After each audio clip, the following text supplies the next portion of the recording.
Let's get to our first guest in this hour. I'm delighted to be joined by Colonel Ash Alexander Cooper, OBE. He's the former Joint Operational Commander with British Armed Forces. He spent 4 years himself serving in Afghanistan. Very good afternoon to you. Hi, Julia. Hi, thanks so much for joining us. Just briefly, first of all, your reaction when you found out, if I assume that on Tuesday you were also, like the rest of us, found out only on Tuesday about this, not only this data leak, which happened way back in 22, but the government said they only found out about it in 23, and the fact that for the best part of 2 years it was kept secret using superinjunctions in the courts. What was your reaction to that? I think probably overwhelming disappointment that yet another cock-up really has happened that has put lives at risk and cost money and trauma for many, many people.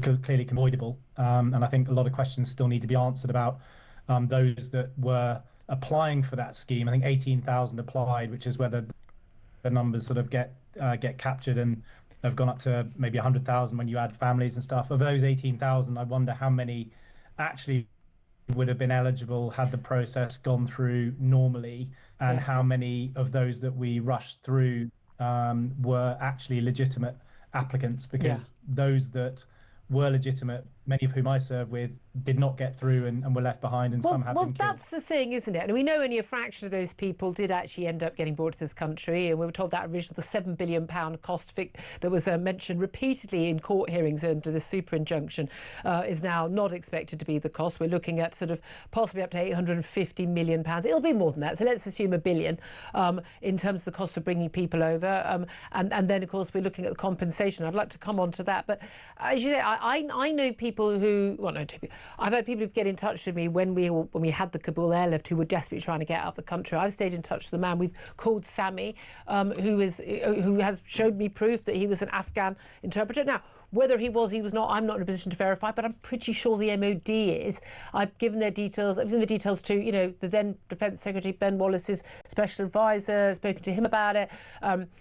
Senior figures who've been working trying to get people out of Afghanistan. We know that there were many, many people who genuinely did work with British forces who would be at risk, who are still stuck and living in hiding in Afghanistan. And yet at least one of the people who's been allowed to come here is someone who didn't work with British forces but had threatened to expose this leak on social media and has been brought to here with his family.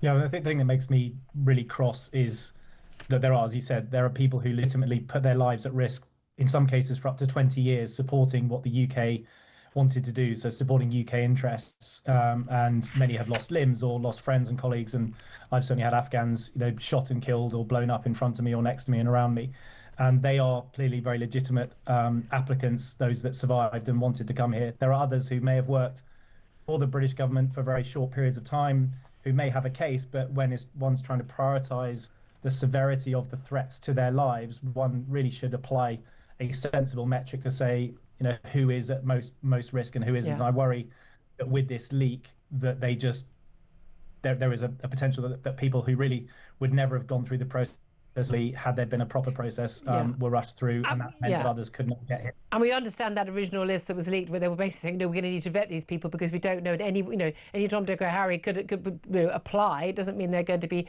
found to be legitimate. But I understand you've been contacted by people in the last few days reading this news who are stuck in Afghanistan. I honestly, I get messages every week from all sorts of people, from civilians who are journalists or human rights activists or female, professional, all sorts of roles that are now persecuted or can't leave their houses or are in hiding. So that wave of there's a constant wave of people reaching out to see if I can help. I helped others. This is the difficulty, though, isn't it? Because basically we should say, well, anyone who had any sort of role, particularly women or anyone in the civil society, women professors, women politicians, any girl who can't go to school.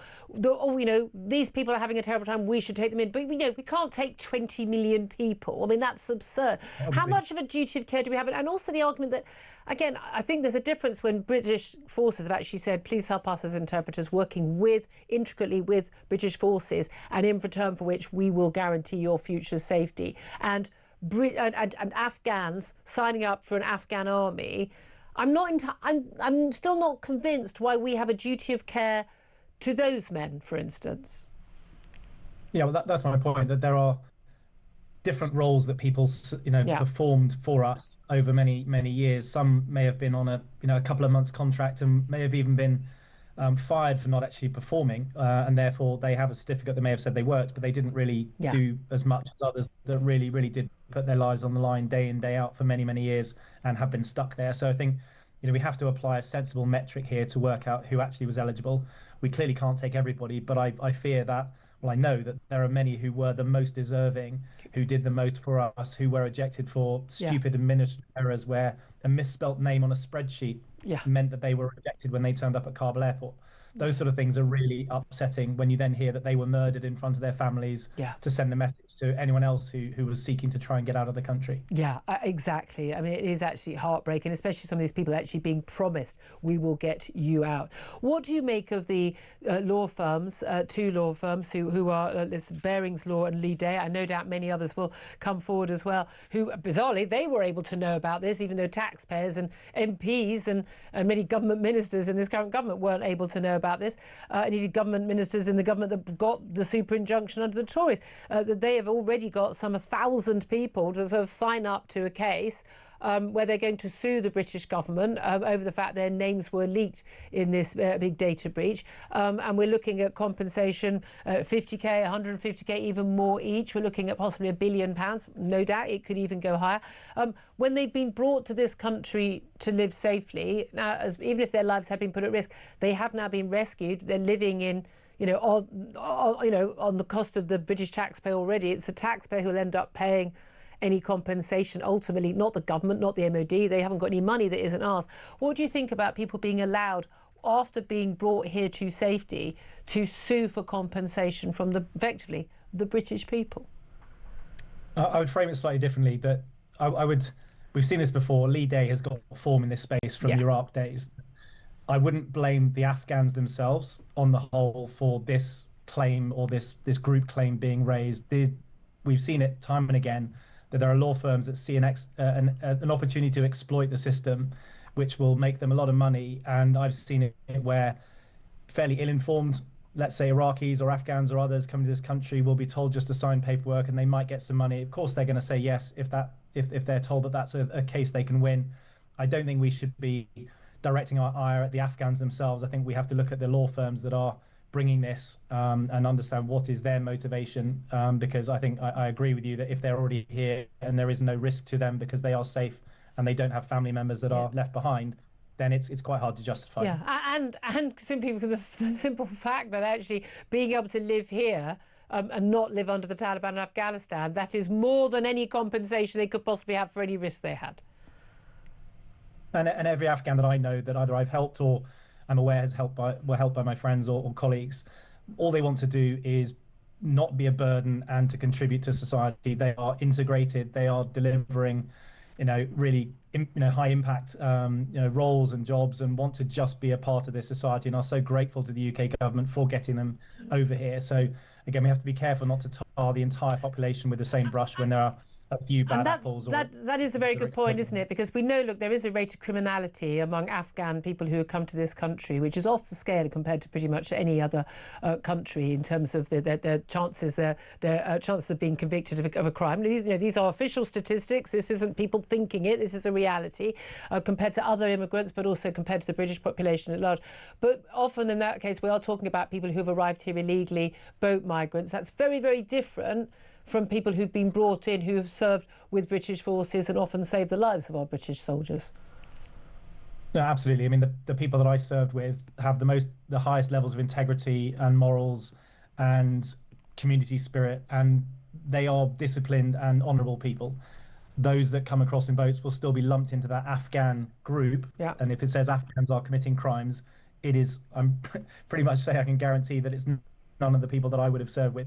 They are honourable people who want to just get on and make the most of the opportunity that the British government has given them. We should respect them for that. That is very interesting. Thank you for that. Interesting to have that perspective. What do you make of the whole cover-up entirely? The fact that this was covered up for so long, and with a superinjunction, not even the Joint Intelligence Committee MPs who've been trusted with official secrets for many decades, not even being told about this, in spite of the fact that, you know, for a long time in the court conversations seen by, you know, witnessed by journalists who were not allowed to report on it from the Mail and the Times, that you know, we were looking at £7 billion of taxpayers' money being earmarked to pay for all of this, and there's been no public scrutiny. Taxpayers weren't informed, even MPs of the Defence Select Committee weren't informed. What do you make of that as someone who's served in the forces and will understand when there have to be secret operations and signing the Official Secrets Act, and obviously there are things that we can't know about, and often for many years, but do you think it was justified in this case?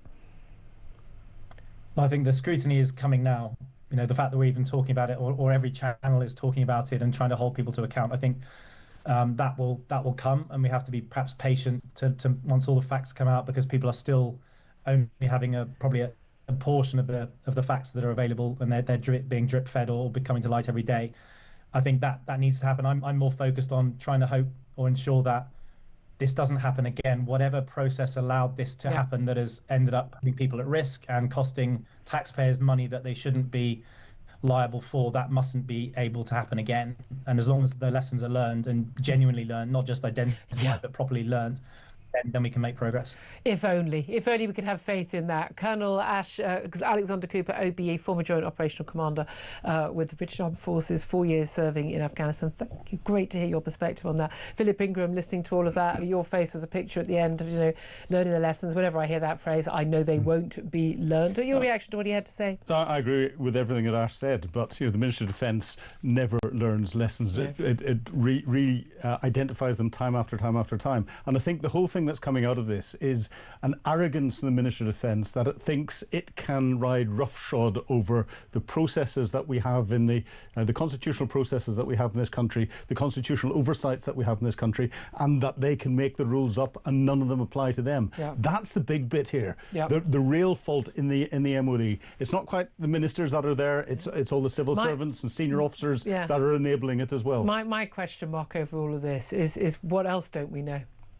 What other things? We know that governments cover things up all the time, and most of the time it's a back covering exercise. We know, I mean, we know that they knew very high up in the NHS and in the government for years that they were importing infected blood and continued to give it to haemophiliacs and newborn babies, and despite the fact they knew they were giving them HIV and hepatitis. And even once they knew and they stopped doing it, they didn't tell people who'd had it, even though these people could have actually had some treatments. You know, so if you're going to do that, right? If you're going to do that, if they knew about the post office scandal, they absolutely knew about it at the top level and did nothing about it. Every NHS crisis we've had, at some point they've known about it. We have this across the board. Grooming gangs. I mean, across the board, governments cover their backsides rather than tell us the truth. How do we ever stop that? Other than a new party comes in and then they expose the cover-ups of the last government, and then the next one. I mean, that's the only protection we've got. Yeah, when John Healey turned around and said he didn't know of any other cover-ups that were going on, no, superinjunctions. It was very specific. Well, they're almost certainly... He said, I haven't been read into them, if there are. Exactly. And read into them means he hasn't been given... There are 100% more superinjunctions right now, aren't there? I know there are cover-ups in the Ministry of Defence, and I cannot talk about them. Yeah. There we are then.